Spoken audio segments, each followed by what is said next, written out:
It's great to speak to you, Dr. Fikeni.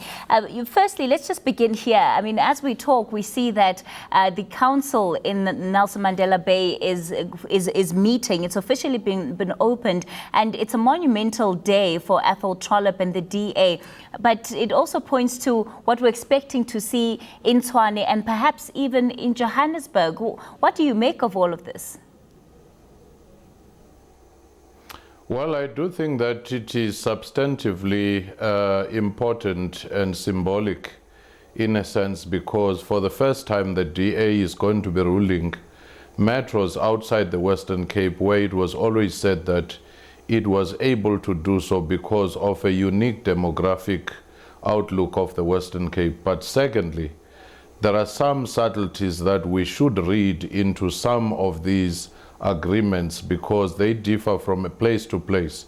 In the Nelson Mandela Metro, it looks like the DA managed without the EFF necessarily to agree with the smaller parties, something that I think has angered the EFF, which says that the DA seemingly was only content once a white mayor was going to be in place and couldn't care less about Johannesburg and Tshwane.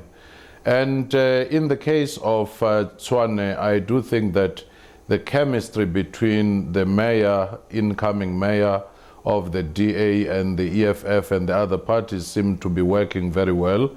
Therefore, that could be in for a very good working relationship and effective service delivery.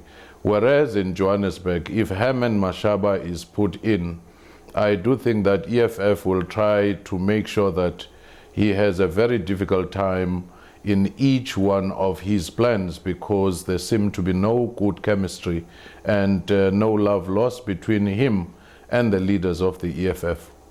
One of the things that, of course, reports that we're also getting now is that the ANC had tried in some way to prevent this council meeting from going ahead today, from Ethel Trollip effectively trying to delay the announcement, as it were. Do you think that at this point the ruling party has a strategy on how exactly it's going to behave as being in the opposition benches? Well, I don't think it is in the psychology of the ANC to think in terms of opposition benches, because even in the Western Cape, it has not been very effective because there has never been an imagination that it would play in that particular space. But nationally now, something very interesting is emerging. A triangulated checks and balance system where a minority municipality comes to power, and you do have a major opposition party, in this case the ANC, and a smaller opposition party, but very critical because it will have voted for the mayor and for the speaker and so forth. In that case, the whole notion of opposition and the balance of forces is actually changed, and it may force even the ANC to take its opposition role quite seriously, or else it would be eclipsed by more active, EFF in this particular case.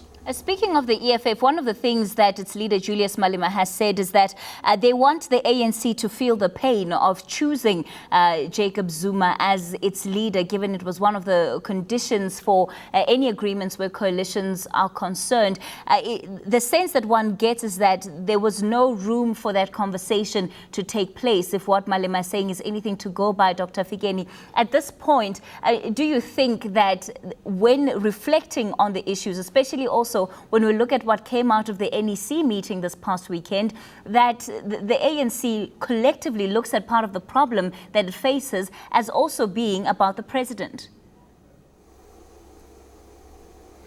Certainly and privately, some sections of the ANC will actually blame the president for their woes, because it's not today and it's not even the time the EFF was established that there were many problems. ANC was limping from one problem to the other, and the president seemingly shouldering a majority of those without necessarily stepping back and reflecting. And for that reason, it makes for an interesting succession struggle, because those who are not happy with the situation may voice it by mobilizing against any attempt of the pro-president trying to influence the outcome. But at the same time, the role that the president is going to play between now and that particular time is something that is worth noting, because he may even think of changing the cabinet. He may think of influencing the appointments that are coming up. All those may impact on the ANC's effort to recover. At this point, as when you look at it, Dr. Fikeni, is this business unusual for politics? Is what we're looking at here providing a seat for all the players, regardless of how big or small, in terms of votes that they have gotten, all of them having a seat on the table? Does it mean that it's now the new kind of normal for South African politics? Certainly, we've never had anything of this nature. Yes, there was a small play of it in the Western Cape, in Cape Town, 2006. But you didn't have the EFF factor, where the kingmaker decides not to be part of coalition, but rather to bargain for each and every other program. And also you didn't have a situation where the kingmaker might be in the opposition, but playing a far more strategic role than the major party in the opposition. And ultimately, this will tell us whether these municipalities will be stable and effective. And in some instances, one would think so, because opposition parties coming together are so well motivated to demonstrate that they can govern, because they know that if they were to do so, 2019 is around the corner and the voters might be swayed to bring the ANC below 50% nationally and in some of the provinces. So during this period, I do think that all parties will do all they can, just like the ANC in the places where it is governing, to try and take seriously service delivery and take seriously the fight against corruption and the type of people deployed in positions and effort to professionalize services. All right, that's what we'll leave it for this morning. Thanks for your time, political analyst Dr. Somadoda Fikeni.